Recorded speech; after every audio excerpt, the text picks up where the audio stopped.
is in question, where the question is as the existence of any right or custom, the following facts are relevant. A, yes. any transaction transaction highlight कर लो बेटा, transaction, transaction को highlight करो, transaction को highlight कर लो, आगे read करना अखिल. any transaction by which the rights or custom in question was created, claimed, modified, recognized, asserted, or denied, or which was inconsistent with its existence. Inconsistent भी mark कर लो, positive भी हो सकता है और नेगेटिव भी हो सकता है. Created, claimed, modified, recognised, asserted, denied, ये सारे इसमें पॉजिटिव है, और इनकंसिस्टेंट ये नेगेटिव है. इनकंसिस्टेंट ये नेगेटिव है. आगे बेटा, आगे रीड करो.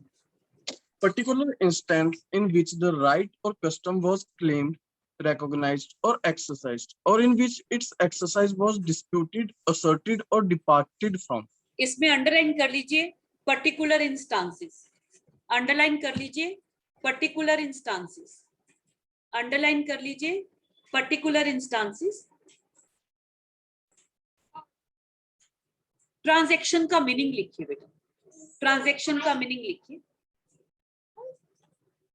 A transaction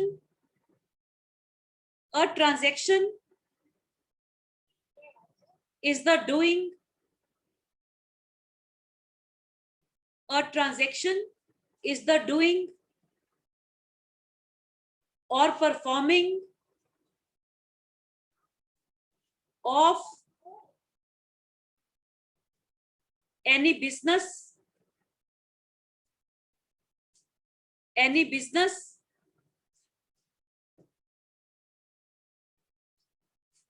comma, management of any affairs,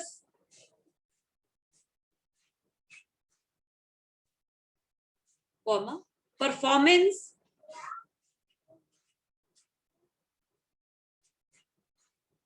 that which is done, performing बोला लास्ट वर्ड आपने.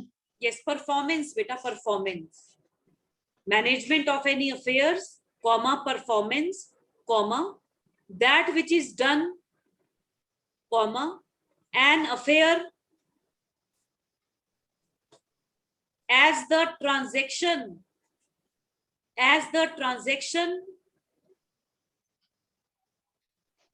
on the exchange,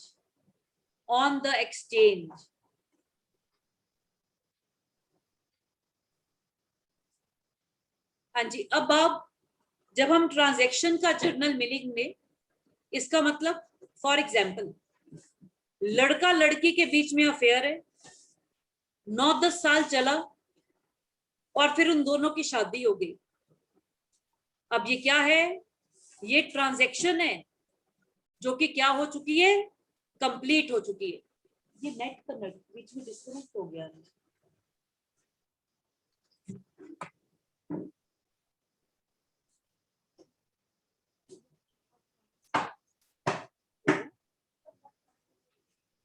अच्छा, ये 40 मिनट का है क्या? अच्छा बेटा, आपको साउंड क्लियर है? Yes, ma'am. ओके. हाँ जी. तो जो अब जब उनकी मैरिज हो गई, वो ट्रांजैक्शन कंप्लीट हो चुके, अब फॉर एग्जाम्पल अब फिर क्वेश्चन अराइज होगा कि ट्रांजैक्शन और प्रोसीडिंग में क्या फर्क है, ट्रांजैक्शन और प्रोसीडिंग में क्या फर्क है बेटा? जब जो ट्रांजैक्शन है वो ऑलरेडी कंप्लीट हो चुकी है, और प्रोसीडिंग हम उसको कह रहे हैं या तो अभी वो चल ही रही है, या फिर अभी एक स्टेज तो खत्म हो गया है, अभी आगे स्टेजेस भी अभी उसमें चलनी है, तो वो प्रोसीडिंग्स है. अब फॉर एग्जाम्पल, हाँ जी, आप अपना जुडिशियल सर्विसेज के लिए अपना देंगे पहले प्रीलिम्स, उसके बाद देंगे मेंस, उसके बाद होगा इंटरव्यू. अगर आप प्रीलिम्स दे चुके हैं तो ये प्रोसीडिंग है, एक स्टेज खत्म होगी है, अब नेक्स्ट स्टेज आएगी, फिर उसके बाद आपका इंटरव्यू है, फिर एडमिशंस हो गए, और उसके बाद आपकी 1 साल की ट्रेनिंग, जब आप वहां चले जाएंगे एकेडमी में, जुडिशियल एकेडमी में आपका 1 ईयर ट्रेनिंग है। एक बार आपका ट्रेनिंग हो, वहां पर एडमिशन हो गया, मेडिकल सब हो गया और इंटरव्यू क्लियर हो गया, तो ये जो ट्रांजैक्शन था ये कंप्लीट हो जाएगा, ये कंप्लीट हो जाएगा अनलेस एंड अनटिल कोई किसको कोर्ट में चैलेंज ना करते, तो वो कंप्लीट हो जाएगा। ठीक है प्लीज, ठीक है बेटा, Yes, ma'am. इसमें आप लिख लीजिए। A transaction is something, a transaction is something already done and completed.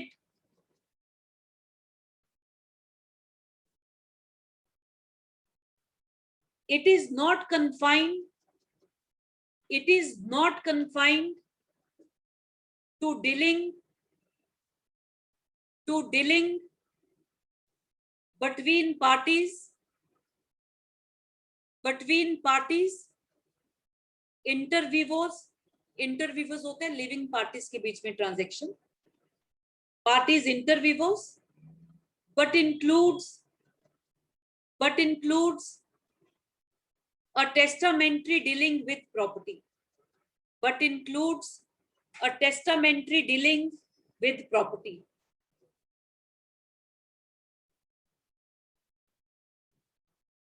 Next heading डाल दीजिए, qualifying characteristics of the transaction, qualifying characteristics of the transaction। हाँ जी, आप मुझे बता दीजिए इसका answer, qualifying characteristics of the transaction कौन से हैं बेटा? It should be genuine or bona fide. आपके बेरेक्ट में ही है बेटा ये, किस तरह की ट्रांजैक्शंस इंक्लूड होंगी? अखिल, जो आपने क्वेश्चन पूछा था ना, ये उससे रिलेटेड है। Yes, ma'am. It should not be inconsistent with law. Yes, created, claimed, modified, ये सब इसमें लिख लीजिए। आपने अभी क्या लिखा है बेटा heading? Qualifying characteristics of transaction. इसमें लिख लीजिए, a creation, second claim, third modification, fourth recognition, fifth assertion, sixth denial, seventh inconsistency,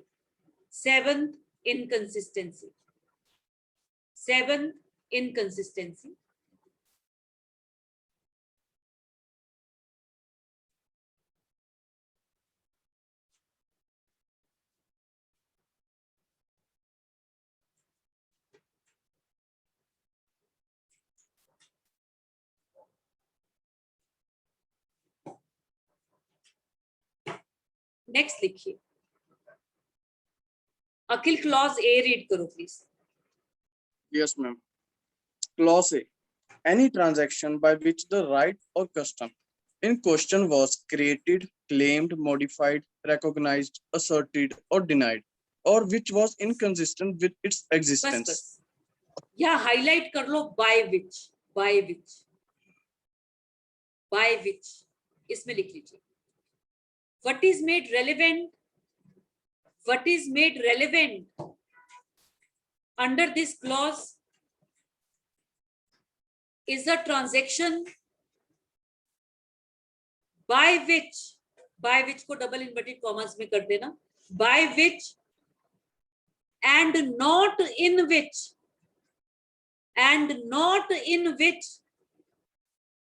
the right or custom in question was created.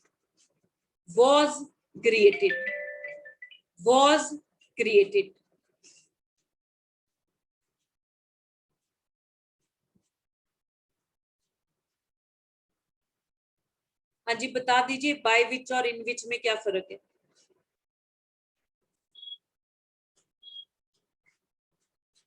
एक होता है बाय विच क्रिएटेड और एक होता है इन विच क्रिएटेड।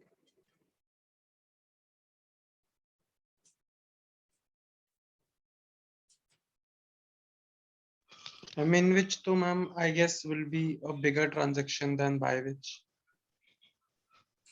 बाय और इन में फर्क क्या है? मैम बाय मतलब जिसके द्वारा और इन मतलब जिस ट्रांजैक्शन के अंदर। ओके, ठीक बोला बिल्कुल। हाँ जी, इसमें है ट्रांजैक्शन बाय विच राइट और custom created, transaction in which write और कस्टम क्रिएटेड।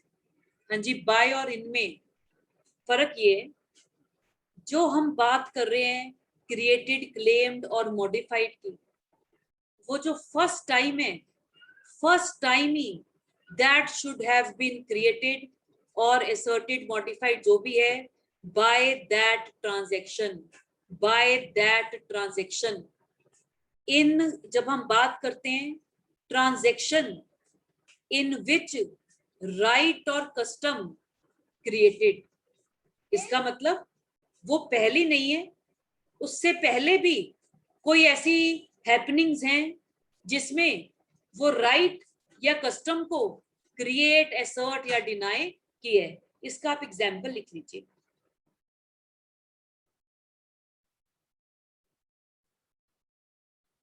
इसमें आप एग्जाम्पल लिख लीजिए। For example,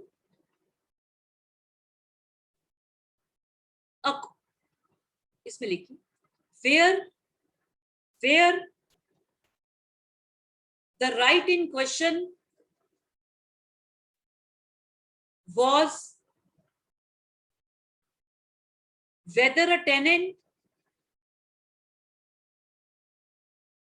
held lands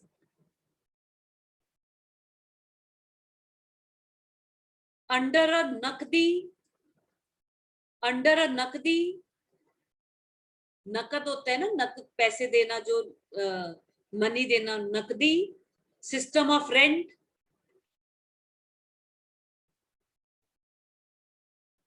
comma a statement contained in a deed of gift executed by the deceased ancestor of the tenant as to nakdi nature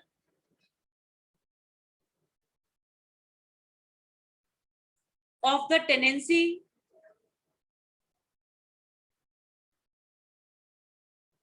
was held to be not admissible in evidence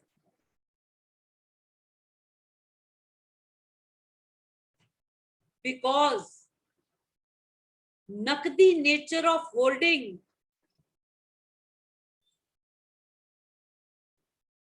was not asserted by deed of gift, though it was asserted in the deed of gift, in the deed of gift.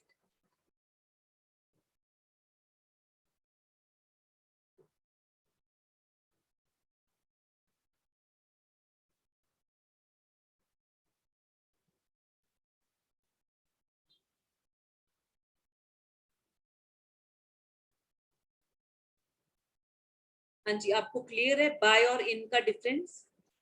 Bye और इन का difference clear है? Ma'am एक बार दोबारा बताना।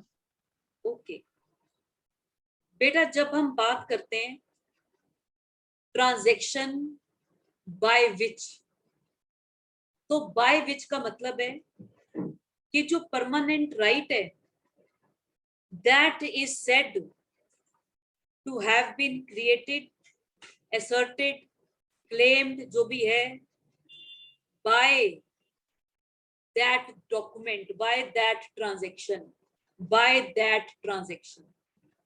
By that transaction.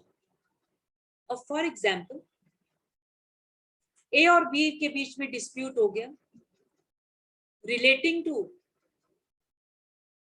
Fishery rights.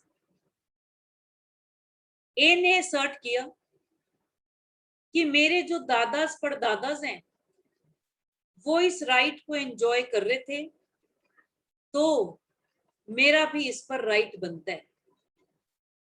Court ने इसको permit भी कर दिया, उन्होंने एविडेंस दिया और कोर्ट ने उसको परमिट भी कर दिया.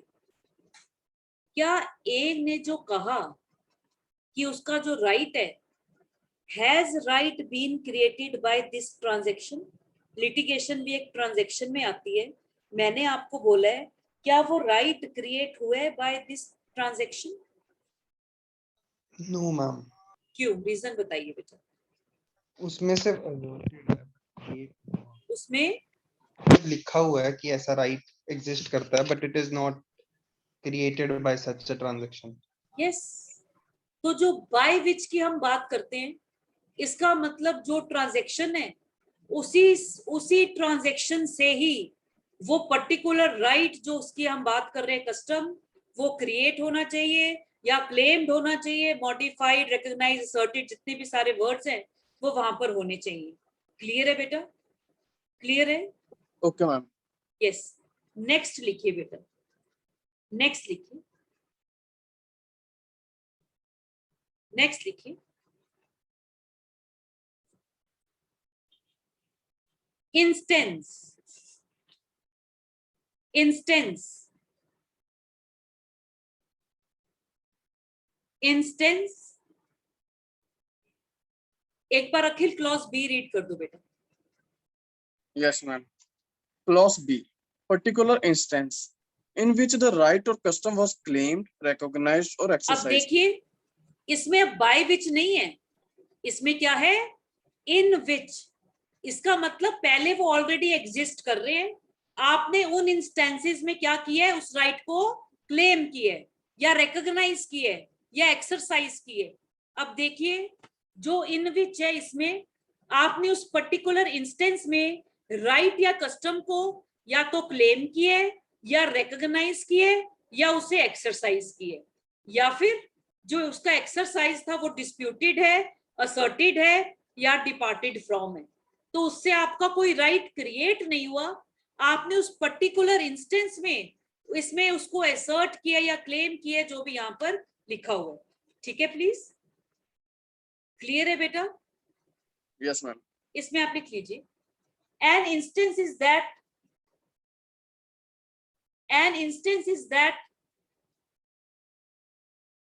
which offers itself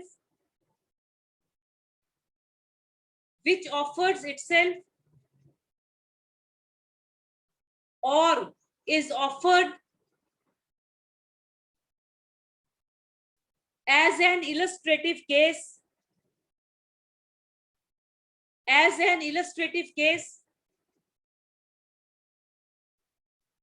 something cited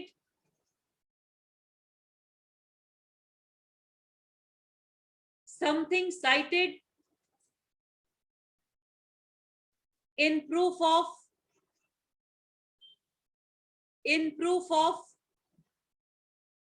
exemplification.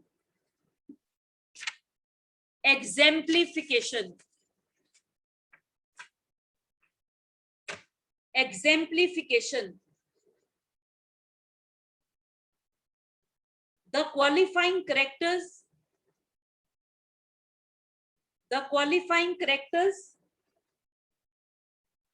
of the instances are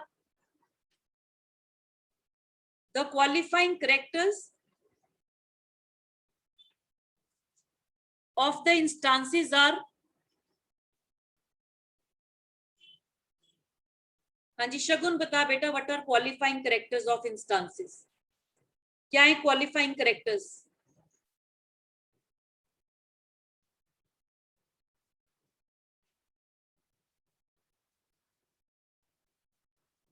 Claimed, recognized or exercised. Okay, इसमें आप लिख लीजिए. A claim, claim, B, recognition,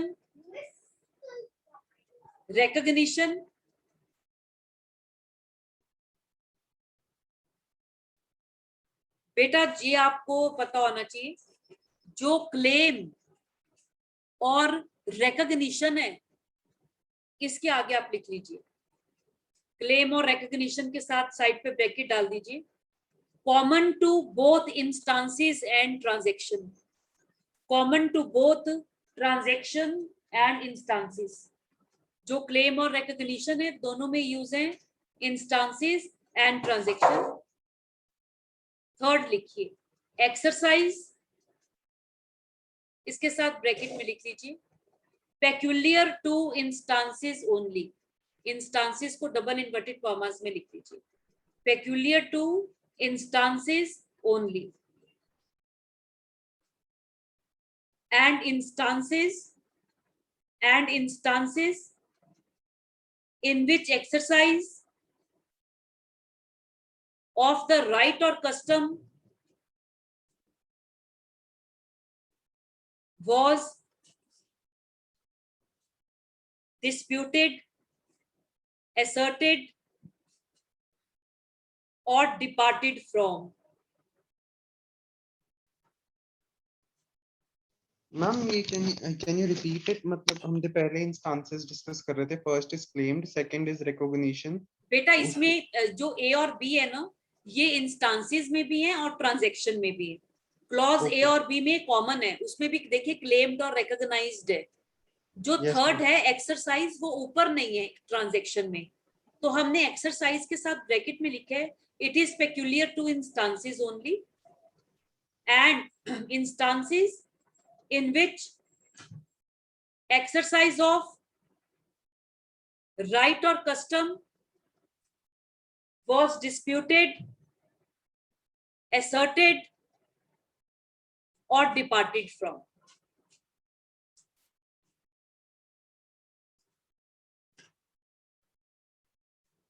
clear है बेटा?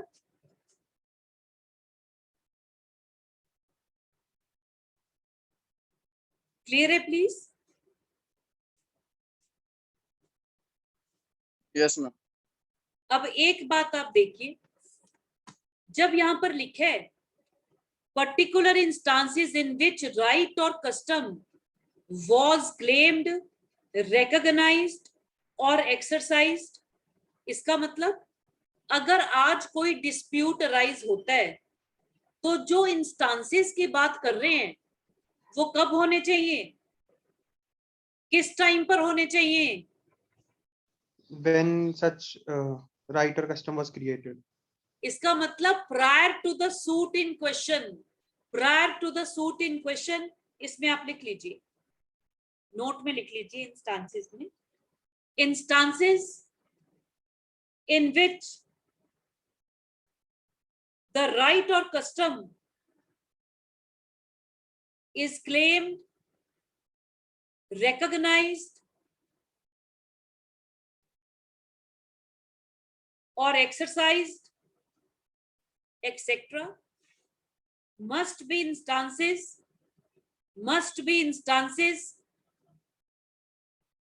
prior to the suit in question, because this clause is in the past tense throughout. This clause is in the past tense throughout.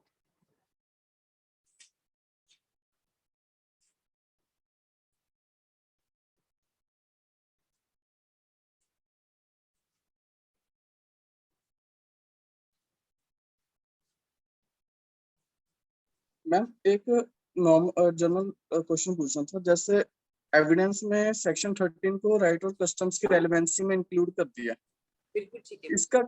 इसका motive क्या? Because जब हम जैसे Hindu act पढ़ते हैं, specialised act पढ़ते हैं, उसमें भी डेफिनेशन क्लॉज में एक्सप्लेन किया होता है राइट और कस्टम्स क्या होते हैं। बिल्कुल। तो मैम इनमें फर्क क्या आता है कि वहां पे भी एक्सप्लेन है, फिर इफेक्ट क्या होगा एविडेंस की रेलेवेंसी में? बेटा उसमें ये फर्क होगा, आपने चलो हिंदू लॉ उठाया, हम हिंदू लॉ ही ले लेते हैं। अब फॉर एग्जाम्पल हमने कहा कि स्पिंदा रिलेशनशिप की मैरिज वॉइड है अनलेस एंड अनटिल कोई कस्टम एग्जिस्ट करती है विच परमिट्स ऑफ सच मैरिज उन दोनों लड़का और लड़की की कम्युनिटी के बीच में। तो मैरिज हो गई इन कॉन्ट्रावेंशन ऑफ स्पिंदा रिलेशनशिप। जब तक ठीक चल रहा था कोई प्रॉब्लम नहीं थी। उसके बाद लड़की ने मैट्रिमोनियल रेमेडी क्लेम किया वाइफ ने, और हस्बैंड ने कहा हमारी मैरिज तो वॉइड है। अब वाइफ कह रही है कि मैरिज वॉइड नहीं है, मैरिज बिल्कुल वैलिड है, बिकॉज एक कस्टम है जो हम दोनों की कम्युनिटी में एग्जिस्ट करती है विच परमिट्स ऑफ सच मैरिज। तो जब हम सब्सटेंटिव लॉ में कस्टम वर्ड को इस्तेमाल कर रहे हैं तो उसका क्या मीनिंग होगा, तो वो मीनिंग आपको सब्सटेंटिव लॉ में दे दिया है आपके डेफिनेशन क्लॉज में। अब जब वो कोर्ट में मैटर पहुंचा, आप अपना कोई सब्सटेंटिव राइट असर्ट कर रहे हैं, कोर्ट में प्रोसीडिंग चली और बात आई प्रूफ की। अब आप इस कस्टम को प्रूफ कैसे करेंगे? अब आप इस कस्टम को प्रूफ कैसे करेंगे? अब इस केस में जो आपने क्वेश्चन पूछा,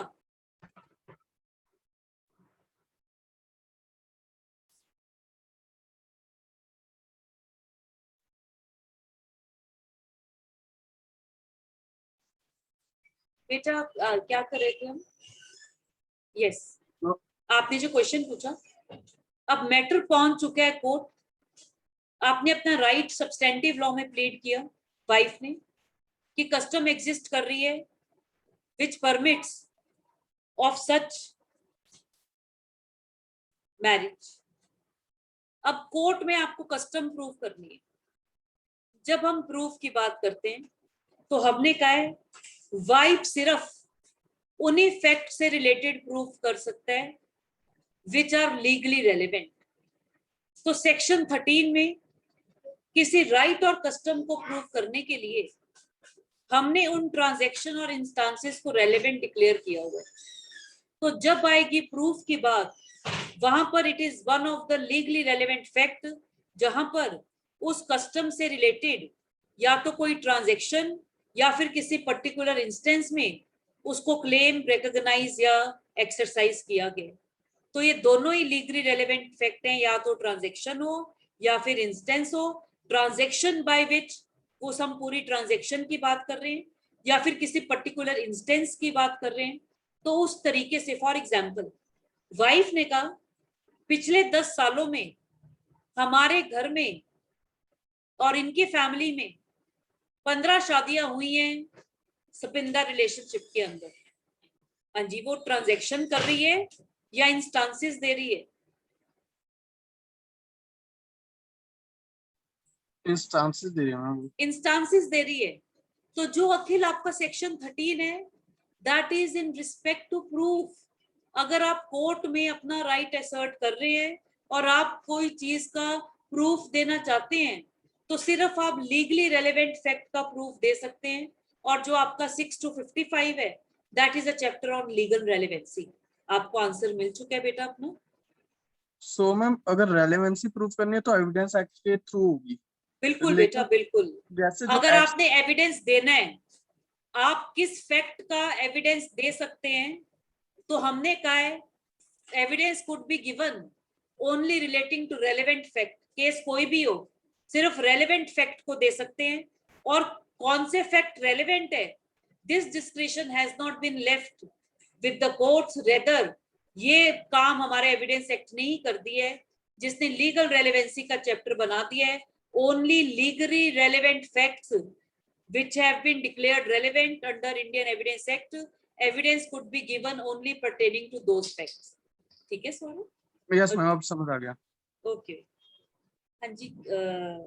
उसके बाद बेटा हम सेक्शन 14 कर रहे हैं।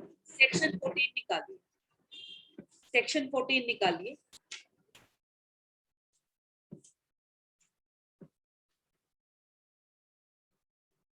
रीड करो मेरे सेक्शन। मैम एक लास्ट क्वेश्चन पूछना था। बोलो बोलो। मैम जब हम कस्टम्स की बात करते हैं तो वहां पे वर्ड आता है कि custom should be proof. Ma'am कोई ऐसा केस है जिसमें गाइडलाइंस दी गई कि कस्टम को प्रूफ कैसे करना है? बेटा Proofs of custom। पैरामीटर्स तो आपके उसी में ही है ना। यहाँ पे तो उन्होंने ये कर दिया कि ट्रांजैक्शन और वो इंस्टेंसेस रेलेवेंट है जहां पर उस राइट और कस्टम को उन्होंने क्लेम रिकॉग्नाइज या जो भी आपके बेयर एक्ट में दिया हुआ है। तो जब आप उस राइट या ट्रांजैक्शन को रिलेटिंग टू दैट कस्टम कर रहे हैं तो वो कस्टम फिर कैसी किस नेचर की होनी चाहिए, कस्टम क्या क्या पैरामीटर्स फुलफिल करेगी, वो तो हमें सब्सटेंटिव लॉ में ही देखना पड़ेगा ना। अगर कोई कस्टम है which is oppose to public policy तो सब्सटेंटिव लॉ ही उसको वैलिड नहीं कह रहा, प्रोसीजर तक तो बात ही नहीं आएगी। यस मैम, मैं एक्चुअली मैम मिक्स नहीं करना चाहता थोड़ा आगे जाके, बट जब स्टार्टिंग के लेक्चर्स थे ना तो आपने मैम सेक्शन 48 में भी कस्टम की बात की थी। बेटा वो इसलिए नहीं, मिक्स नहीं बेटा, बिल्कुल ठीक है आपने जो क्वेश्चन पूछा। इवन सेक्शन 32 में हम कस्टम्स की बात करेंगे। सेक्शन 32 में आप बेटा सेक्शन 13 के साथ ना 4 सेक्शंस लिख लीजिए, 4 सेक्शंस लिख लीजिए। इन चारों सेक्शंस में राइट और कस्टम की बात की हुई है। आपका है सेक्शन 32 क्लॉज 4, सेक्शन 32 क्लॉज 7, और फिर है आपका सेक्शन 48, और फिर है आपका सेक्शन 48, और फिर है आपका सेक्शन 48। अब आप देखिए चारों में राइट और कस्टम है पर चारों का डिफरेंट पर्सपेक्टिव है। सेक्शन 13 में तो हमने राइट और कस्टम को ही रेलेवेंट किया है कि अगर कोई राइट और कस्टम इन क्वेश्चन है तो कोई ट्रांजैक्शन या इंस्टेंस है उस राइट या कस्टम से रिलेटेड, वो रेलेवेंट है। फिर 32 क्लॉज 4 में वो सिचुएशन कवर है जहां पर कोई राइट और कस्टम इन क्वेश्चन है और किसी आदमी ने उससे रिलेटेड कोई स्टेटमेंट दी है जिसका स्पेशल मीन्स ऑफ नॉलेज है, पर वो कोर्ट में हम उसको नहीं बुला सकते क्योंकि या तो वो डेड है या कैन नॉट बी फाउंड है या इनकेपेबल ऑफ गिविंग एविडेंस है या अनड्यू डिले और एक्सपेंस इन्वॉल्व है। तो हमने 32(4) में हेयर से एविडेंस को भी एडमिसिबल कर दी है। तो अगर डिस्प्यूट है ए और बी के बीच में रिलेटिंग टू सम कस्टम और सी ने कोई स्टेटमेंट कहीं पर लिखा है या बोला है कहीं पर भी, और सी क्यों, सी चंडीगढ़ का मेयर था, उसकी वो पोजीशन थी कि why he should be aware of that custom. तो जब हमने कहा कि वो पब्लिक राइट या कस्टम की बात कर रहे हैं, फॉर एग्जाम्पल चंडीगढ़ का मेयर था और जाकिर हुसैन जो रोज गार्डन है वो पब्लिक को ओपन किया गया, पब्लिक को थ्रो कर दिया गया for the public at large, और उस टाइम पर जो इनॉग्रेशन थी वो मेयर ने की थी। मेयर ने इस फैक्ट से पर्टेनिंग एंट्रीज की हुई है एट वेरियस प्लेसेस। तो वो जो मेयर का स्टेटमेंट है पर्टेनिंग टू दैट कस्टम और राइट वो रेलेवेंट है, चाहे डिस्प्यूट उससे रिलेटेड नहीं है पर वो हेयर से एविडेंस भी हमने रेलेवेंस किया हुआ है। तो जो आपका 32 क्लॉज 4 है उसमें तो वो वाले लोग हैं जिनको हम कोर्ट में बुला नहीं सकते as witness due to any of the reasons, और हमने हेयर से एविडेंस भी परमिसिबल किया है रिलेटिंग टू सच राइट और कस्टम। वो ऐसा क्यों है, क्योंकि अगर कोई पब्लिक राइट या कस्टम है या जनरल राइट और कस्टम है तो पब्लिक उससे रिलेटेड बात करती है, पब्लिक उससे रिलेटेड बात करती है, तो इसलिए उसका ऐसा एविडेंस मिलना बिल्कुल वैलिड है, और इवन हमने हेयर से एविडेंस भी एडमिसिबल किया हुआ है। ठीक है अखिल, ये आपको क्लियर है? Yes ma'am. फिर उसके बाद 32 क्लॉज 7 आते हैं। 32 क्लॉज 4 में जो लोग इन्वॉल्व हैं आप उन्हें कोर्ट में बुला सकते हैं, पर 32 क्लॉज 7 में अगर वो ट्रांजैक्शन है और उससे रिलेटेड जो एविडेंस है, जो लो आदमी है जिसने कोई स्टेटमेंट बोला उसको आप कोर्ट में नहीं बुला सकते। तो हमने कहा है कि अगर वो रेलेवेंट है तो हम उसे रिजेक्ट नहीं करेंगे, हमने हेयर से एविडेंस को भी एडमिसिबल कर दिया। क्लियर है बेटा? Yes ma'am. उसके बाद 48 में ओपिनियन और कस्टम की बात कर रहे हैं, opinion on custom and right. उसमें हमने ओपिनियन ऑफ थर्ड पर्सन है। ओपिनियन ऑफ थर्ड पर्सन क्या है? जिनका मेन ट्रांजैक्शन से कोई लेना देना नहीं है, जैसे एक्सपर्ट ओपिनियन है या इन लोगों की ओपिनियन है। पर अगर ऐसा कोई आदमी अपनी ओपिनियन दे रहा है उसको बताना पड़ेगा कि किस बेसिस पर वो ये ओपिनियन को होल्ड कर रहा है। तो वो आपके सेक्शन 48 में जाता है, जिस चैप्टर का हेडिंग है ओपिनियन ऑफ थर्ड पर्सन। ये वो चैप्टर है जो कि लॉजिकल रेलेवेंट नहीं है, पर फिर भी हमने लीगल रेलेवेंसी के चैप्टर में उसको जगह दिया हुआ है। ठीक है अखिल? Yes ma'am. तो है सारे राइट और कस्टम, बट सारे ही डिफरेंट सिचुएशंस में they have been declared as legally relevant.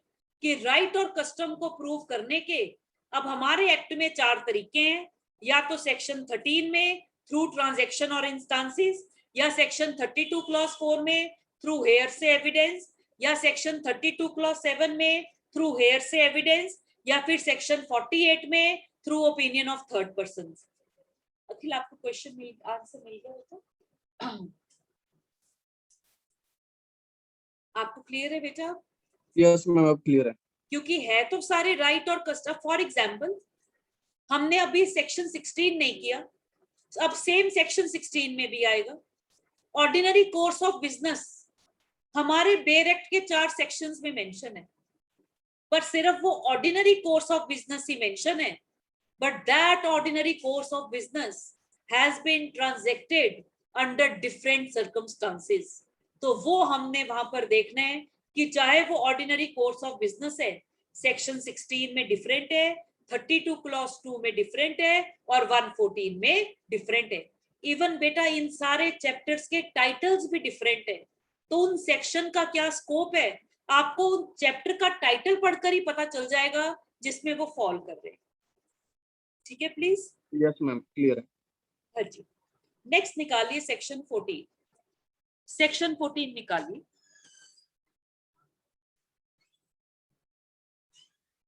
हाँ जी, आपने एक पहले बेसिक स्टेटमेंट लिख लीजिए, एक बेसिक स्टेटमेंट लिख लीजिए।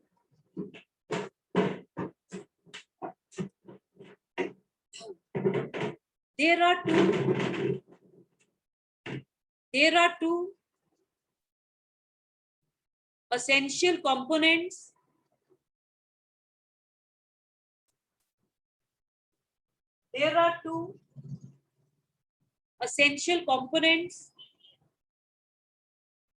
of a crime.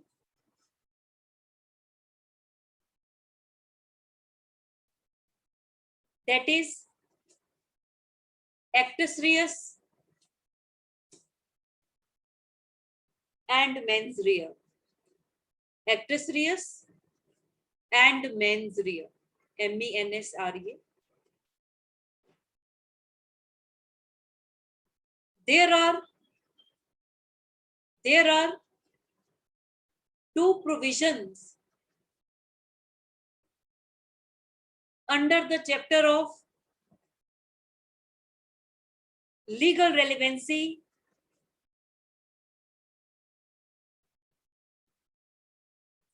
which are dealing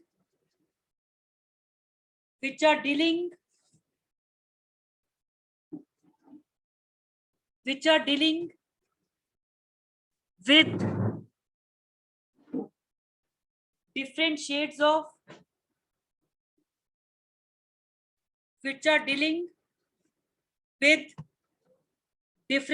of mens rea,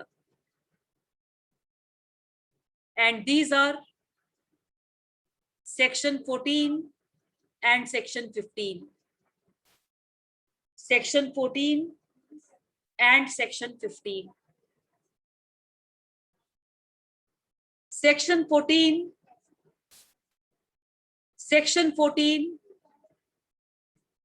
is a general provision, and section 15 is the specific application. Section 15 is the specific application of section 14 of section 14. बेटा section 14 निकालिए, section 14 निकालिए. अखिल read करना बेटा section 14 को. Yes. Section 14. Facts showing existence of state of mind or of body or bodily feeling. Facts showing the existence of any state of mind such as intention, knowledge, good faith, negligence, rashness, ill will, or goodwill towards any particular person, or showing the existence of any state of body or bodily feeling are relevant when the existence of any such state of mind or body or bodily feeling is in issue or relevant. अब इससे पहले आप मेरे question का answer कर दीजिए. अभी वैसे हमने आईपीसी नहीं की है, पर एक ये बेसिक क्वेश्चन है. आईपीसी में आपको मेंस में क्वेश्चन आ जाता है, there are different shades of mens rea under Indian penal code. आप मुझे बता दीजिए different shades of mens rea with respect to different offences. हाँ जी, थेफ्ट में कौन सा मेंजरिया चाहिए? थेफ्ट में इंटेंशन, डिसऑनेस्ट इंटेंशन बोलो, डिसऑनेस्ट इंटेंशन. चीटिंग में, चीटिंग में नॉलेज. क्या बोला आपने? नॉलेज. चीटिंग होती क्या है? Deceiving, deception. Yes, deception. Intention to deceive होना चाहिए, डिसेप्शन. हाँ जी, मर्डर में, मर्डर में कौन कौन सा मेंजरी है? कौन से सॉल्व? बिल्कुल ठीक है, इंटेंशन है और नॉलेज है. अंडर डिफरेंट सिचुएशन इंटेंशन और नॉलेज दो शेड्स ऑफ मेंजरी है. हाँ जी, 304A में death by rash and negligent act में कौन सा शेड ऑफ मेंजरी है? रैशनेस है और नॉलेज. रैशनेस और नेग्लिजेंस. रैशनेस और नेग्लिजेंस, नॉलेज तो रैशनेस में ही आ जाती है, तो रैशनेस एंड नेग्लिजेंस. अब हमने देखा डिफरेंट क्राइम्स में डिफरेंट शेड्स ऑफ मेंजरी है, डिफरेंट शेड्स ऑफ मेंजरी है. तो ये तो आपका था सब्सटेंटिव लॉ. तो जो आपका प्रोसीजरल लॉ है इंडियन एविडेंस एक्ट, अगर मैटर कोर्ट में पहुंचता है और आपने मेंजरिया को प्रूव करना है, तो कैसे आप मेंटल एलिमेंट को प्रूव करेंगे? इसको फैसिलिटेट करता है आपका सेक्शन 14 और 15. हाँ जी, इसमें लिखिए, इसमें लिखिए section 14. Section 14 has declared 3 types of facts. 3 types of facts as legally relevant. As legally relevant. बेटा 3 एरो लगा दीजिए. पहले में लिखिए स्टेट ऑफ माइंड, सेकंड में लिखिए स्टेट ऑफ बॉडी, और तीसरी में लिखिए स्टेट ऑफ बॉडीली फीलिंग. पहले में लिखिए स्टेट ऑफ माइंड, दूसरे में लिखिए स्टेट ऑफ बॉडी, और तीसरे में लिखिए state of bodily feeling.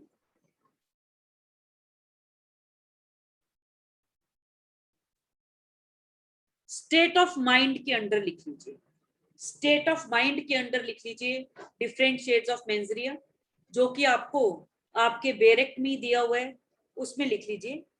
First intention, intention. Second knowledge. Third good faith. Third good faith. Fourth negligence.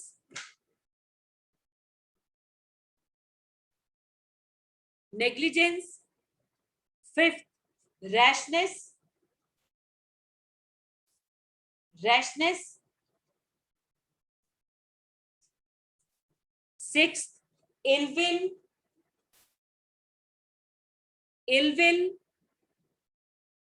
Seventh, goodwill. Seventh, goodwill.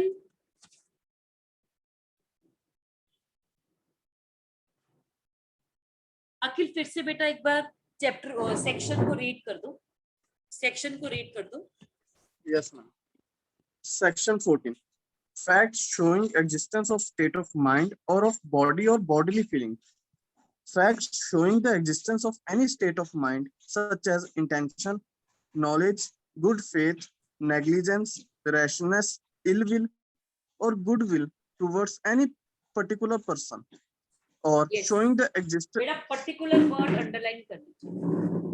Particular word underline कर लीजिए. पर्टिकुलर वर्ड अंडरलाइन कर लीजिए. हमने जर्नली देखना, हमने पर्टिकुलर देखना. हमने पर्टिकुलर देखना है पर्टिकुलर पर्सन के लिए. पर्टिकुलर को अंडरलाइन कर लीजिए. आगे रीड कर बेटा. Or showing the existence of any state of body or bodily feeling are relevant. Yes When आगे. the existence of any such state of mind or bodily feeling is an issue or relevant. Yes इसमें लिख लीजिए, rule लिख लीजिए. Such state of mind और body और bodily feeling are relevant when existence of any of these things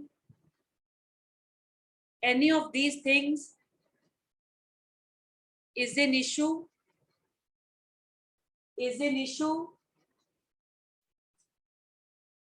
or relevant.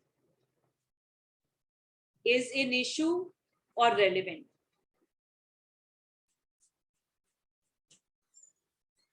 अखिल आगे read कर बेटा.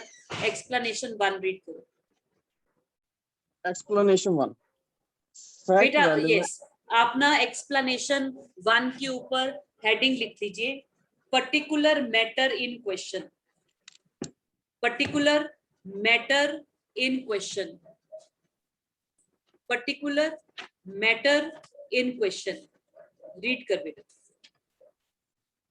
Explanation 1. A fact relevant as showing the existence of a relevant state of mind must show that the state of mind exists not generally but in reference to the particular matter in question. Yes underline कीजिए. Not generally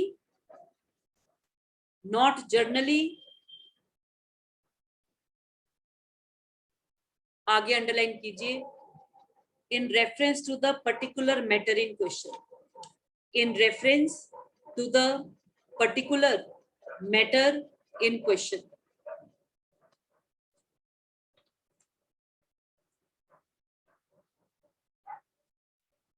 explanation 2 read कर बेटा. Explanation 2.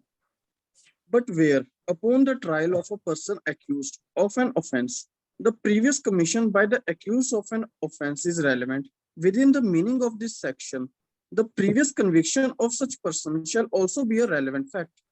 Yes इसमें बेटा previous commission underline करिए. Previous commission underline करिए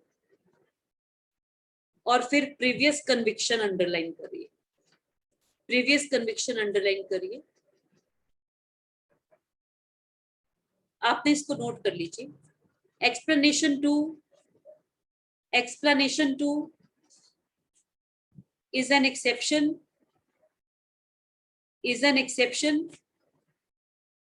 to explanation 1. अब वो कैसे एक्सेप्शन? जब हमने बात की एक्सप्लेनेशन 1 की, एक्सप्लेनेशन 1 में तो लिखा है कि आपने कोई जर्नल एविडेंस नहीं देना, पर्टिकुलर मैटर इन क्वेश्चन से रिलेटेड ही देना. पर जो आपका एक्सप्लेनेशन 2 है उसमें क्या किया हुआ है? फॉर एग्जाम्पल एक आदमी ने पहले भी चोरी की है, थर्ड टाइम फिर चोरी की, तीसरी चोरी का दूसरी चोरी से कोई लेना देना नहीं है, फिर भी आप उसके प्रीवियस कमीशन का एविडेंस दे रहे हैं। इसका मतलब आप पर्टिकुलर मैटर इन क्वेश्चन से रिलेटेड का नहीं दे रहे, आप प्रीवियस कमीशन का दे रहे हैं। तो हम एक्सप्लेनेशन 2 को क्या कर रहे हैं, ये एक्सेप्शन है टू एक्सप्लेनेशन 1। हाँ जी, क्लियर है आपको? क्लियर है आपको? बेटा बोलिए, आपको क्लियर है? Yes ma'am. इसमें आप प्रिंसिपल लिख लीजिए, प्रिंसिपल लिख लीजिए, एक्सप्लेनेशन 1 के में लिख लीजिए। The logic behind explanation 1, the logic behind explanation 1 is that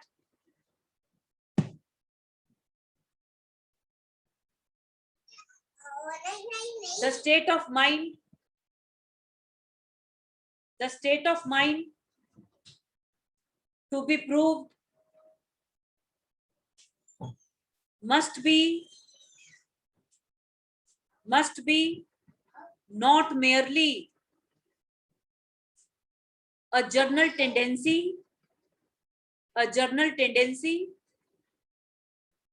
or disposition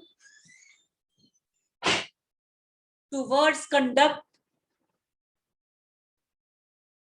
of a similar description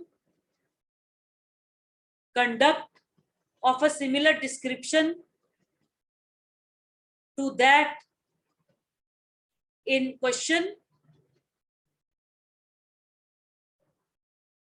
but a condition of thought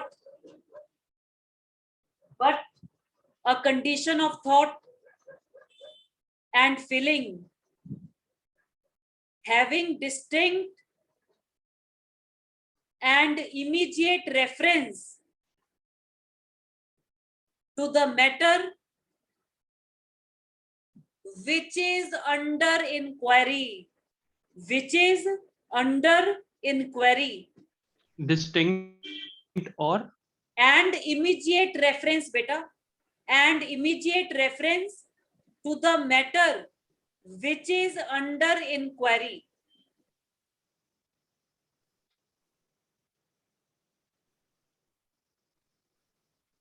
for example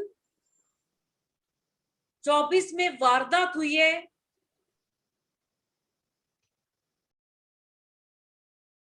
10 बजे, तो पुलिस ने क्वेश्चनिंग करना स्टार्ट किया कि कॉर्नर शोरूम, क्योंकि सबसे नियर बाय शोरूम है, उसमें कौन कौन है, उसका एविडेंस वो लेना चाहते हैं।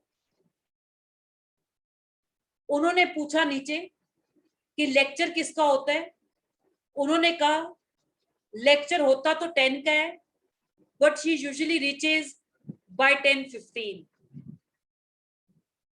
उसके बाद उन्होंने अपने आप एज्यूम कर लिया कि 10 बजे I will not be there. Explanation 1 कहते हैं ये परमिटेड नहीं है। अगर आपने देखना है वो क्या, आप सिर्फ वारदात वाले दिन देखिए कि मैं किस टाइम पर पहुंची हूं, चाहे पहले मैं जिस मर्जी टाइम पर पहुंचती हूँ, आपके लिए बिल्कुल इररेलेवेंट है। जो आपका पर्टिकुलर मैटर इन क्वेश्चन है, सिर्फ आप उस दिन की बात कीजिए, at which time the lecture has been started. हाँ जी, ठीक है प्लीज, ठीक है प्लीज। Yes ma'am. हाँ जी, आप मुझे बता दीजिए, अब हम मदर टेरेसा की बात करते हैं। मदर टेरेसा का जर्नल रेपुटेशन कैसा है?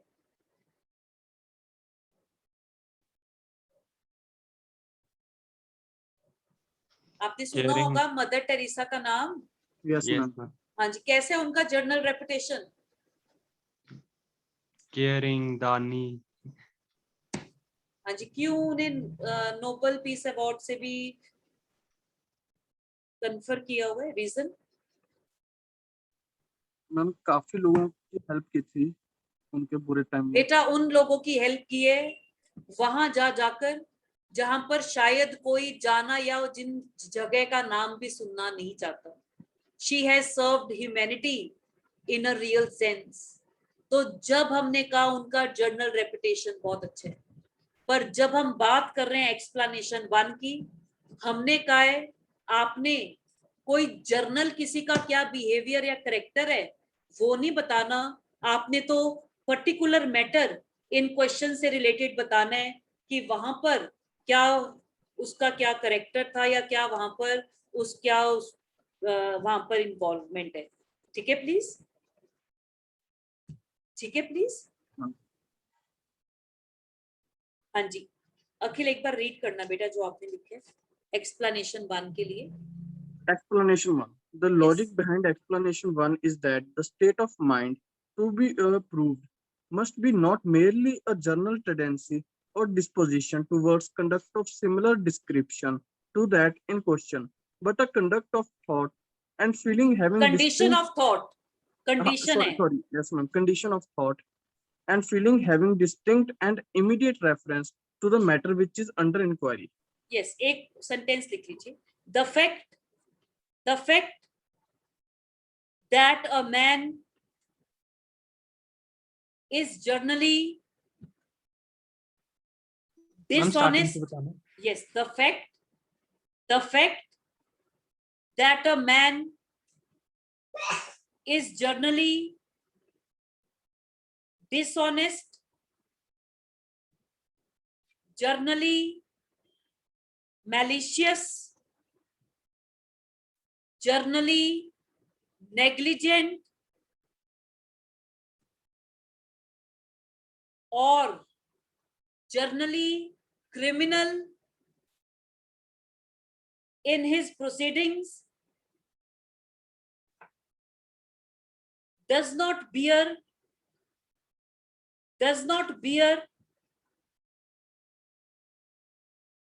with sufficient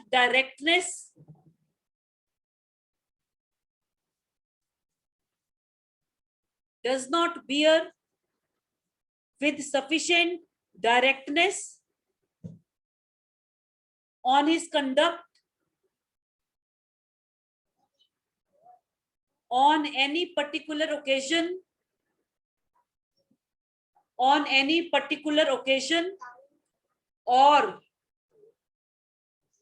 as to any particular matter or to make it safe, to take it as a guide in interpreting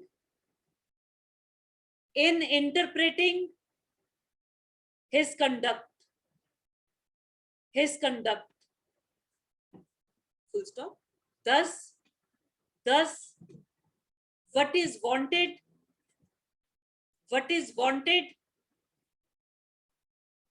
is a fact which will throw light on his motives and state of mind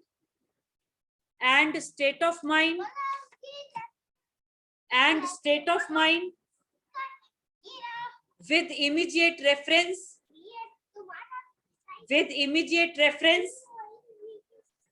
to that particular occasion or matter. With immediate reference to that particular occasion or matter. बेटा clear है ना आपको explanation 1? Clear है please आपको explanation 1?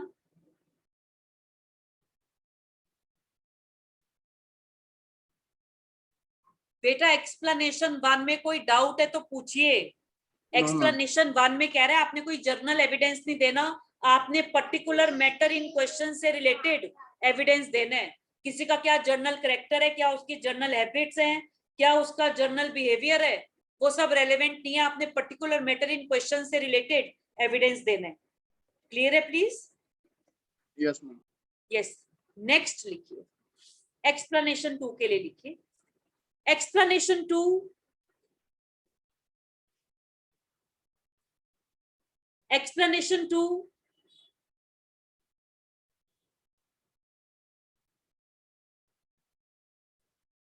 is an exception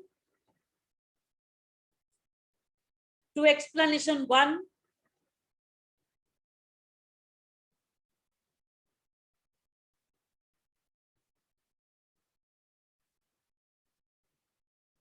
under second explanation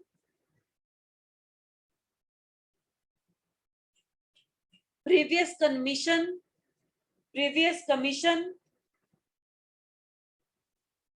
as well as previous conviction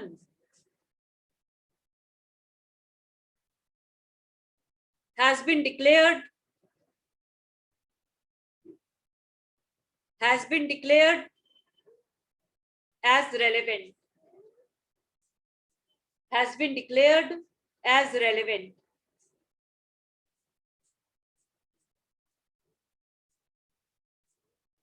बेटा आपके पास CrPC का bare act है, आपके Yes, पास सीआरपीसी का बेयर एक्ट है, उसमें बेटा सेक्शन 298 निकालिए, सीआरपीसी का सेक्शन 298 निकालिए। सौरभ आपके पास है बेटा सीआरपीसी का bare act? Yes, ma'am. Read कर बेटा section 298। Yes, ma'am.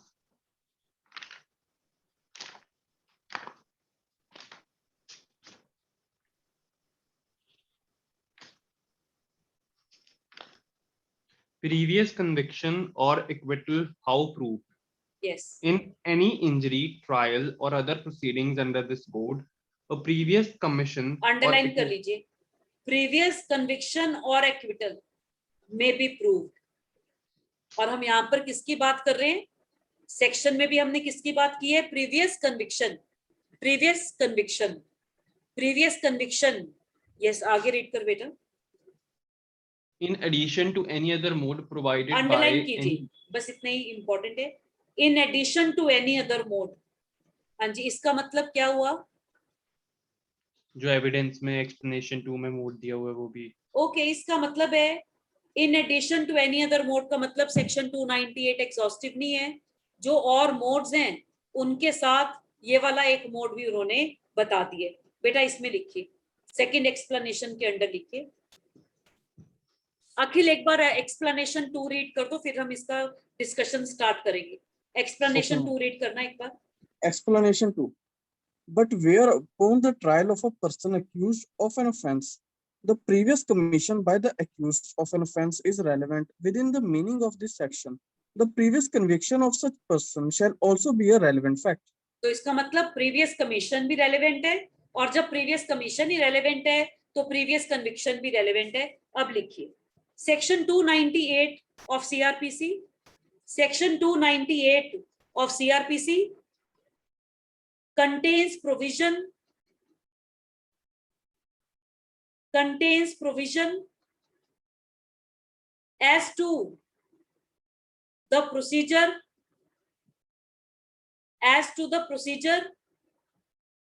how previous conviction or acquittal is to be proved, but section 298 is not exhaustive,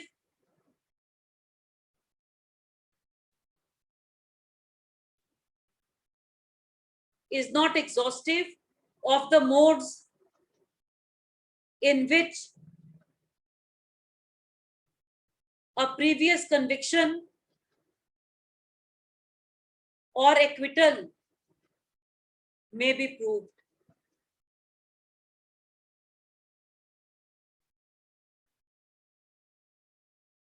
The said section lays down two modes, बेटा आप एक बार प्लीज सेक्शन 298 को refer कर लेना, section 298 को refer कर लेना, उसमें दो तरीके दिए हुए हैं, ए और बी, तो आप वहां उसको देख लेना। This section, the set section lays down the two modes in which a previous conviction or acquittal is to be proved. बेटा लिखते हैं, the said section lays down the two modes in which a previous conviction or acquittal may be proved, लिखिए may be proved is काट दीजिए, is to be, may be proved, अब double inverted commas में लिखिए, in addition to any other mode provided by any other law for the time being in force.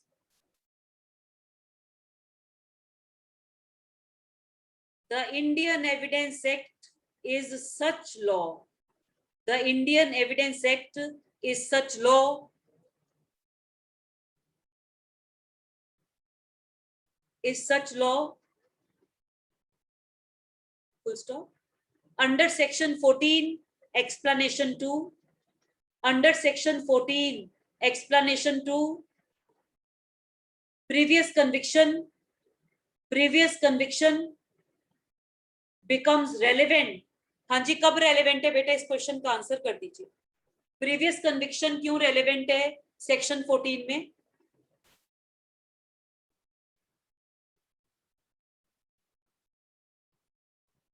हाँ जी, किस चीज को डिटरमिन करने के लिए प्रीवियस कन्विक्शन रेलेवेंट है?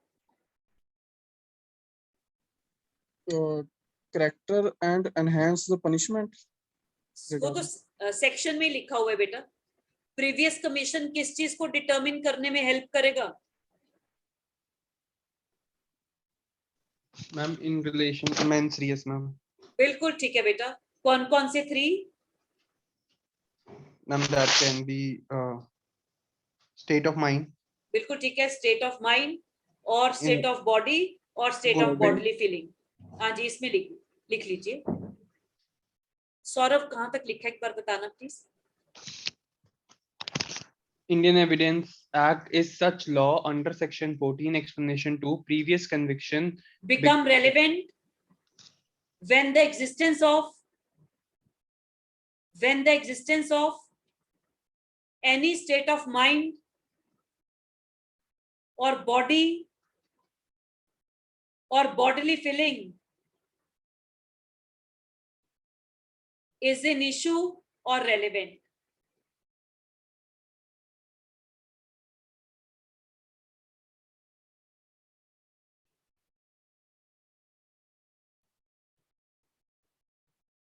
बेटा प्रीवियस कन्विक्शन की तो बात बाद में है, पहले तो प्रीवियस कमीशन आएगा। तो प्रीवियस कमीशन पहला पोर्शन है। अगर प्रीवियस कमीशन रेलेवेंट है तो ही प्रीवियस कन्विक्शन का क्वेश्चन अराइज होगा रेलेवेंसी का। इसमें लिख लीजिए द प्रीवियस। यस बोलिए मैम। जो सेक्शन 14 में हम फैक्ट्स की बात करते हैं, इंटेंशंस, ये मैम विक्टिम, एक्यूज्ड और विटनेस तीनों के लिए रेलेवेंट होती है? बेटा हम तो क्राइम में जब बात कर रहे हैं, हम तो इसमें एक्यूज्ड की बात कर रहे हैं, विटनेस की क्यों बात करेंगे? Ma'am victim. हाँ जी, विक्टिम ऑफ क्राइम को आप क्यों इसमें इन्फर करना चाहते हैं? Ma'am for example a rape victim है and she is returning back and she is cursing the accused on her way back to home. तो इसमें उसका कंडक्ट तो रेलेवेंट होगा ही, plus her state of mind, can it become relevant under section 14 as she is a victim? Okay, अब जो आपने बात बोली है, अब इस केस में ना बेटा सब्सटेंटिव लॉ और procedural law they go hand in hand. तो अगर आप किसी को एक्यूज कर रहे हैं of any offence, substantive law में जो सारे उस ऑफेंस के इंग्रेडिएंट्स हैं वो पूरे होने चाहिए। अगर प्रोसिक्यूशन ने प्रूव किया beyond reasonable doubt that accused has committed the crime, तो वो आप उसको उसके लिए कन्विक्ट कर सकते हैं। अब आपने बोला, अब बोलो सौरभ, आपने क्या बोला? I took an example where a victim is coming back to home and she's accusing she's accusing or cursing the accused loudly while going back. So her conduct will be relevant under section 6 and under section 8 also, but her cursing or state of mind, can it become relevant under section 14? बेटा उसका state of mind क्या, question क्या उसमें relevant होगा proceeding में?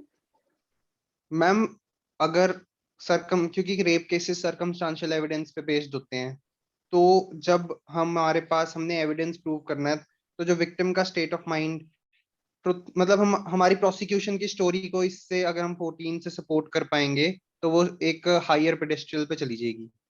बेटा पहला तो बात है जिसको आप प्रोसिक्यूट्रिक्स कह रहे हैं, प्रोसिक्यूट्रिक्स की क्रेडिबिलिटी वैल्यू बहुत ज्यादा है as a witness. Even accused could be convicted on the sole testimony of prosecutrix। हम क्योंकि जो हमारे क्रूड प्रिंसिपल्स ऑफ लॉ हैं, हम उसके बेसिस पर क्वेश्चन को आंसर कर रहे हैं। आप अब ये लेकर चलिए, हमने कहा कि जो प्रोसिक्यूशन की ड्यूटी है to prove beyond reasonable doubt that accused has committed the crime। तो एक तो आपका है, जब अभी हमने बर्डन ऑफ प्रूफ का चैप्टर किया नहीं है तो आंसर करने के लिए हम उस चैप्टर का इस्तेमाल कर रहे हैं। एक तो है लीगल बर्डन या इनिशियल बर्डन जो कभी भी शिफ्ट नहीं होता, और ये हमेशा प्रोसिक्यूशन पे ही रहेगा to prove beyond reasonable doubt. दूसरा है आपका 102 ओनस ऑफ प्रूफ, जिसको हम कहते हैं बर्डन ऑफ एड्यूसिंग एविडेंस, कि टर्न बाय टर्न सबने एविडेंस देने और वो शिफ्ट होता रहता है अब जो आपने बोला, अब फॉर एग्जाम्पल प्रोसिक्यूशन ने कहा कि वाइल कमिंग बैक ये जो आदमी है उसको मिला और इसने उसको मिसबिहेव किया, और इसमें 2-4 आई विटनेस भी हैं जिसने आदमी को, एक्यूज्ड को विक्टिम के साथ देखा था। उसके बाद जो बर्डन है, बर्डन ऑफ एड्यूसिंग एविडेंस की बात कर रहे हैं बेटा, लीगल बर्डन तो हमेशा प्रोसिक्यूशन के ऊपर ही रहेगा। अब उसके बाद जो बर्डन है वो एक्यूज्ड पार्टी पर शिफ्ट हो गया। एक्यूज ने कहा मैं तो खुद डिनाई नहीं कर रहा कि मैं इसके साथ था और इन आदमियों को मैंने भी देखा है, पर आप इन आदमियों से ये पूछिए कि क्या मैं इसके साथ कोई जोर जबरदस्ती कर रहा था, क्या इनको लग रहा था कि ये अगेंस्ट हर विल आ रही है, या फिर ये अपनी मर्जी से वहां से जा रही थी। अगर इसको ऐसी कोई प्रॉब्लम होती या मैं इसको ऐसा कोई फोर्स कर रहा होता, इसने वहां हेल्प के लिए क्राई आउट शाउट क्यों नहीं किया जब लोग वहां पे थर्ड पर्सन प्रेजेंट थे? ठीक है सौरभ, ठीक है Yes, सौरभ। ma'am. तो Yes, जो ma'am. आप तो जो आपने बोला बेटा, आप उसको सेक्शन 14 में फॉल नहीं करवा सकते, क्योंकि आप देखिए जब हमने बात की है क्राइम के 2 कंपोनेंट्स हैं, एक्टस रियस और मेंजरिया, तो जो प्रोसिक्यूशन ने प्रूव करना है वो किससे रिलेटेड एविडेंस दे सकता है? हमने कहा है लीगल रेलेवेंट फैक्ट से रिलेटेड एविडेंस कोर्ट में दिया जा सकता है, and even both the sides, accused भी दे सकता है। पर जब बेटा स्टेट ऑफ माइंड की बात आती है, स्टेट ऑफ माइंड में अब आप देखिए, थीफ आया, थीफ को हम डिसऑनेस्ट इंटेंशन, आपके आईपीसी के प्रोविजन 378 में कहा हुआ है कि उसकी डिसऑनेस्ट इंटेंशन होनी चाहिए।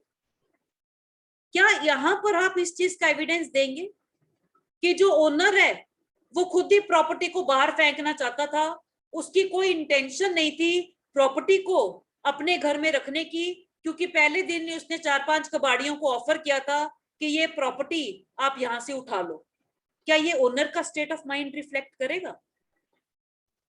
नहीं मैम, क्राइम तो नहीं करेगा बेटा। आप देखिए, तो जो आप एविडेंस एक्ट है बेटा, लॉजिक के साथ देखिए, आप क्रिमिनल जो एविडेंस एक्ट है आप उसे सेग्रीगेट नहीं कर सकते फ्रॉम आईपीसी एंड सीआरपीसी। हमें देखना पड़ेगा जब प्रोसीडिंग्स चल रही हैं तो फिर कैसे चलेंगी। विक्टिम का स्टेट ऑफ माइंड कब इंपॉर्टेंट है? ओके, अब आपने कहा ना स्टेट ऑफ माइंड, अब हम इसमें एक और स्टेट ऑफ माइंड इसमें ऐड कर देते हैं। अब फॉर एग्जाम्पल डिफेंस ने जब कहा, एक्यूज ने, कि जो विक्टिम है रेदर वो मुझे गाइड कर रही थी कि कहां से जाना है, प्रोसिक्यूशन ने कहा इसका कोई रीजनेबल इसका एक्सप्लेनेशन नहीं है, क्यों कोई लड़की अपने साथ बदसलूकी करवाने के लिए ऐसे जाएगी, उसको क्या मिल रहा है, इस क्या मिल रहा है ऐसा करके? बर्डन वापस अब एक्यूज पे शिफ्ट हो गया। एक्यूज ने कहा यहां पर एक रीजन है ये क्यों ऐसा कर सकती है, मैंने जिस ऑफिस में ये काम करती है वहां मैं इसका सुपीरियर था और 2 महीने पहले मैंने इसका एसीआर भेजे और एनुअल कॉन्फिडेंशियल रिपोर्ट में इसको मैंने एडवर्स रिमार्क्स दिए थे, ऑफिस के इंटरनल सोर्सेस से इसको पता चल गया और उस टाइम इसने अपनी कुलीग को बोला है कि मैं इस आदमी को नहीं छोड़ूंगी, इसने मुझे एडवर्स रिमार्क्स दिए हैं, इसको अपनी नौकरी से ही हाथ धोना पड़ेगा।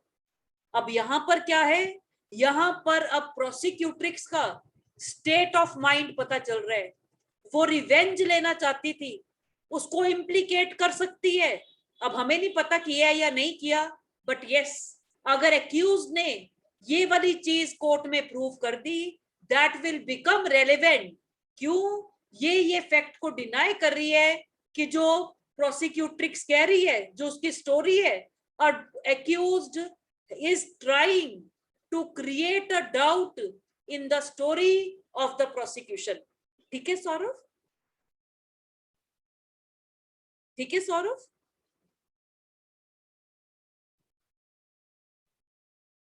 हाँ जी, कुछ और पूछने हैं आपने? मेरी साउंड क्लियर है आपको? यस मैम, आपने कुछ पूछने यस और? मैम। बेटा आपने कुछ पूछना है? मैम यस, पर इसके साथ मैं आपको एक चीज बताना आवाज चाहती आ हूँ। रही है? मुझे आ रही है आपकी आवाज, आपको आ रही है? मैम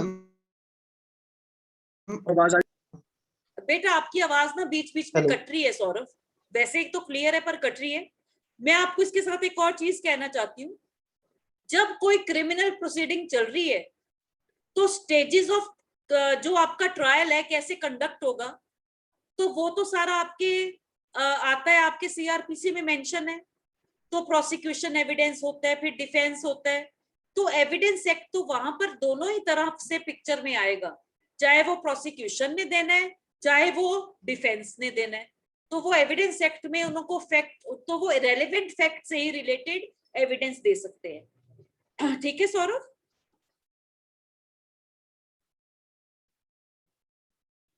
हाँ जी, आगे लिखिए, मैम एक आगे लिखिए। हाँ बोलो अखिल, आपका 1 मिनट रुको, मैं वीडियो ऑफ करती हूँ, फिर शायद आपका साउंड क्लियर आ जाए।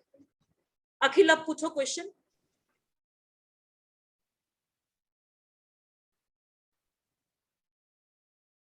पूछ बेटा क्वेश्चन। अखिल आपके साइड से ना कुछ कनेक्टिविटी इश्यू है। मैम सौरभ का सेक्शन 6। क्या बोला आपने? मैम? यस मैम सौरभ का मैसेज था कि क्वेश्चन था ये सेक्शन 6 और 8 में आएगा सेक्शन इसकी 6 रेलेवेंसी। और 8 में? बेटा सेक्शन 6 में तो फिर आपको, जब हम बात कर रहे हैं, पैरामीटर्स फुलफिल होने चाहिए, पैरामीटर्स फुलफिल होने चाहिए, पैरामीटर्स फुलफिल होने चाहिए। और जब अगर वो part of the same transaction है बिल्कुल आएगा, अगर part of the same transaction है बिल्कुल आएगा। और अगर आप सेक्शन 8 में कर रहे हैं तो उसके वो प्रीवियस कंडक्ट में फॉल कर सकते हैं, प्रीवियस कंडक्ट में फॉल कर सकता है, क्योंकि हमने सेक्शन 8 में स्पेशली किया है कंडक्ट किन किन पार्टीज का, उसमें हमने विक्टिम का मेंशन किया था, अगर आपको याद है। ठीक है प्लीज? Yes ma'am. उसमें हमने विक्टिम का मेंशन किया था ना बेटा, against whom the offence has been committed, तो विक्टिम का कंडक्ट भी तो रेलेवेंट होगा ना फिर। Yes ma'am. ठीक है बेटा? ओके। मैम हाँ जी, जब आपने पॉइंट्स लिखाए थे, state of mind, body and bodily feeling. Bodily feeling का क्या मतलब है मैम, कैसे ये शो ओके होता है? ओके बेटा, बॉडीली फीलिंग के लिए ये इंपॉर्टेंट है। इसके लिए ना आप सेक्शन 46 रेफर करो, सेक्शन 46 रेफर करो।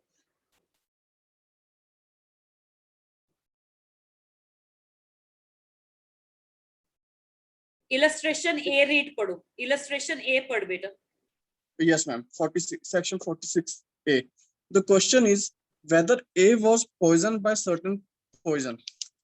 The fact that other person who were poisoned by that poison exhibited certain symptoms which expert affirm or deny to be the symptoms of that poison is relevant.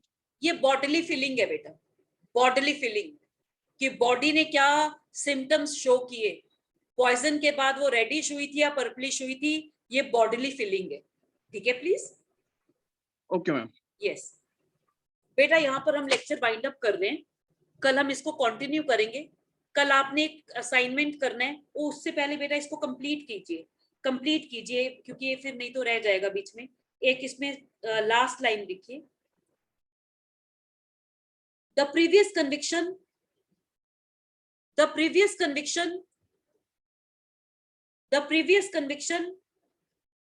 will not be relevant unless the commission of the offense for which the previous conviction,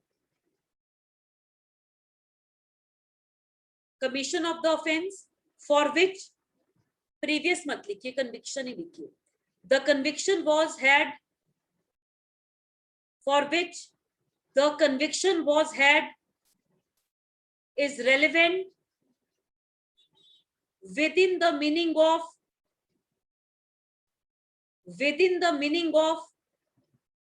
preceding portion of the section, within the meaning of preceding portion of the section.